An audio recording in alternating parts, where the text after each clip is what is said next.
Hello guys, good morning, good afternoon, good evening. तो आज हम लोग जो है आर्टिकल 35 हमने प्रीवियस लेक्चर्स में किया था। आज हम लोग जो है आर्टिकल जो है 36 करेंगे, जो है इंडियन कॉन्स्टिट्यूशन का, वो क्या कहता है। आर्टिकल 36 एक्चुअली में जो है ना, जैसे आर्टिकल 12 था ना, आर्टिकल 12 जो है वो डिफाइन करता है कि स्टेट क्या है, डेफिनेशन ऑफ स्टेट किसके लिए, पार्ट 3 ऑफ फंडामेंटल राइट्स के लिए। पार्ट 3 के लिए फंडामेंटल राइट में जो आते हैं, पार्ट 3 में फंडामेंटल राइट्स आते हैं, उसके लिए डेफिनेशन स्टेट की। वहीं यहीं पे जो आर्टिकल 36 है वो डिफाइन करता है, एक मिनट ही चल नहीं रहा, आर्टिकल 36 डिफाइन करता है जो डेफिनेशन है स्टेट की विद रिस्पेक्ट टू डीपीएसपी। तो देखो ना कंटेक्स्ट, देखो यहाँ पे भी इन दिस पार्ट में भी जो है the context is otherwise required. अगर कोई और मकसद है, स्टेट जो है उसका सेम मीनिंग है जैसे पार्ट 3 में था। The link DPSP obligation directly to entitle the definition in article. मैं समझाता हूँ, डेफिनेशन स्टेट की पहले समझ लो, एकदम सेम है जैसे आर्टिकल 12 में हमने पढ़ी थी कि state includes government and parliament of India भी स्टेट के अंदर आता है।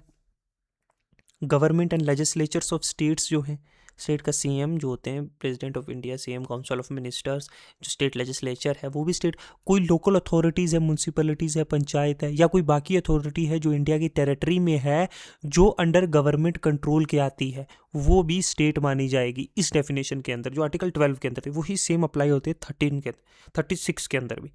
एग्जाम्पल इनकम्पसेस, जैसे यूनियन है एंड स्टेट एग्जीक्यूटिव है, मतलब प्रेसिडेंट है, गवर्नर है, पीएम है, सीएम है, काउंसिल ऑफ मिनिस्टर है, ये स्टेट के अंडर आते हैं। लोकल बॉडीज जैसे म्यूनसिपैलिटीज है, अगर उन्हें लीगल एग्जिस्टेंस दी गई, ऑटोनॉमी, टैक्सिंग पावर है उनके पास, सर्टन गवर्नमेंट कंट्रोल एंटिटीज है, तो ये किसमें, ये जो है डेफिनेशन ऑफ स्टेट में आता है। डेफिनेशन ऑफ जो है स्टेट में आता है, ठीक है। पर्पस और स्कोप देखो, अगर आर्टिकल 36 जो है वो इंश्योर करता है कि डीपीएसपी मतलब directive principle of state policies जो हैं, आर्टिकल 36 क्या इंश्योर करता है कि ये नॉन जस्टिसेबल जो है गाइडलाइंस है फॉर वेलफेयर स्टेट। मतलब कि जैसे पार्ट 3 में फंडामेंटल राइट अगर आप वायोलेट होंगे तो आर्टिकल 32 के तहत आप सीधा हाई कोर्ट सुप्रीम कोर्ट जा सकते थे, और आर्टिकल 226 के अंदर जो है आप सीधा क्या है, हाई कोर्ट जा सकते हो। हम आगे पढ़ेंगे। वैसे ही इनके वोलेशन पे, डीपीएसपी के वोलेशन पे आप नहीं जा सकते, ठीक है।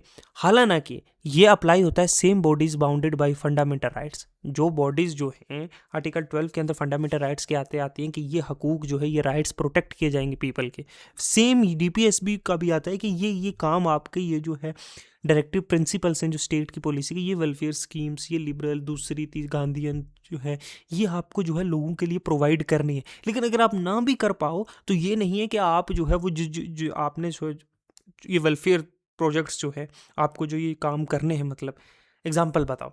एग्जाम्पल है जैसे आपको जो है प्रोविजन है, जैसे आपको लिविंग वेजेस का एटसेट्रा, वर्क जैसे participation of worker in management of industries. अगर कहीं ऊंच नीच भी हो जाए तो उसके लिए आप डायरेक्ट कोर्ट नहीं मूव कर सकते, केस कर सकते हो, लीगल केस लड़ सकते हो, बट आपका राइट को, फंडामेंटल राइट जो जस्टिफाइबल नहीं है, कि ओब्लिगेशन नहीं है स्टेट का, ठीक है, स्टेट को करना चाहिए, ठीक है, लेकिन नहीं है। जैसे प्रमोशन ऑफ कोऑपरेटिव सोसाइटी, अगर स्टेट प्रमोट करती है तो ठीक है, नहीं भी करती है तो ये नहीं कि आप उसके खिलाफ केस करते हो। हाँ, लेकिन ये लोगों के लिए जो है ना एक मोमोरेंडम सा है लोगों के लिए, कि लोग देखेंगे कि ओके ठीक है, दिस एमएलए और दिस एमपी, ठीक है, और दिस गवर्नमेंट ने जो है ये काम नहीं किए। जैसे ड्यूटी है स्टेट की कि वो रेज करेगा level of nutrition, article 47, and standard of living to improve public health, article 47। And अगर नहीं भी करता है, जैसे हॉस्पिटल्स की हालत आप देख रहे हो, देखते हो ना, condition of hospital, not proper beds are problem. अब इसके लिए आप सुप्रीम कोर्ट थोड़ी मूव करोगे, तो नॉन जस्टिसेबल है। लेकिन लोग देख रहे हैं कि no, this government has not done the things जो दी गई है एक वेलफेयर स्टेट, एक जो डीपीएसबी में होना चाहिए, जो एक मतलब जस्ट स्टेट को करना चाहिए, तो लोग उसको वोट नहीं करेंगे। तो लोगों के पास एक जो है एक पैरामीटर है, उस पैरामीटर से लोग जज कर सकते हैं, ठीक है। प्रमोट सोशल और इकोनॉमिक डेमोक्रेसी विदाउट कोर्ट के इंटरफेरेंस के बिना, तो court has interpreted it exclusively using the test like government control over public function. जैसे अजय हसिया केस फैक्टर्स है through private entities are generally excluded unless acting as a state agents. जो की difference है article जो 12 और 36 का, वाइल आइडेंटिकल इन वर्डिंग, देखो words में तो दोनों सेम है, आर्टिकल जो है 36 वो अप्लाई होता है सिर्फ पार्ट 4 को, डीपीएसपीज को, जो कि इन्फोर्सेबल नहीं है पार्ट 3 के वोलेशन की तरह। जैसे पार्ट 3 को अगर वोलेट करेगा, कोई फंडामेंटल राइट को आपके वोलेट करेगा, चाहे वो पार्लियामेंट थ्रू ए एक्ट ही करेगा, तो भी उसको नल एंड वॉइड डिक्लेयर कर दिया जाएगा। तो पार्ट 3 की तरह जस्टिफाइएबल नहीं है, लेकिन ये सिर्फ अप्लाई होता है पार्ट 4 डीपीएसपी के लिए। जुडिशियल रिव्यू जो है वो डिफर करता है अकॉर्डिंगली।